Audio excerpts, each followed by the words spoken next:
Дебютный концерт детского крымско-татарского ансамбля «Хаял» – настоящее событие для ЗУИ. Этот коллектив появился год назад и стал первым национальным ансамблем в поселке.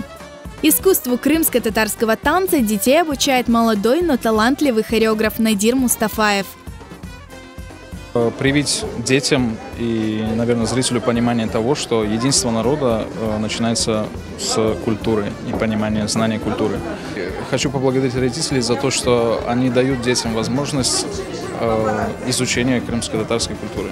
В исполнении детей зритель увидел как фольклорные танцы, так и стилизованные номера. Специальными гостями программы стали Асие Сале, Майя Нафиева и финалисты талант-шоу Джан Лайсес.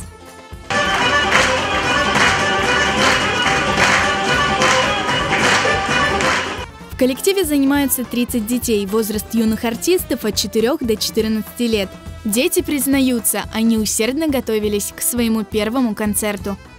Я уже год занимаюсь крымско-татарскими танцами, и мне нравится танцевать, и мне нравятся уроки Надируджа.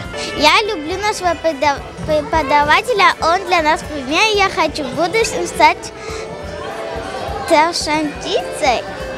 Я сегодня танцевала на сцене танец Эмир Джиля и Явлухова С. На этот концерт пришла вся моя семья. Они меня поддерживают, и мы недолго собирались. Концерт превзошел все ожидания зрителей. Более такымлер, мен белесем, біздің мәдениетімізді yüksek seviyege көтерелер. Надируджаға балабан yüksek teşekkürler bildiremiz. Çünkü o bizim medeniyetimizni көтере, bizim ruhumuzni көтере.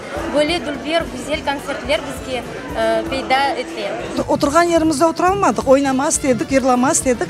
O kadar dülberlik bu senaryo yapılgan bu konsertin ocağı, yaş ocağımız ama istidatlı hocamız, Kırım ansamblinin oyuncusu.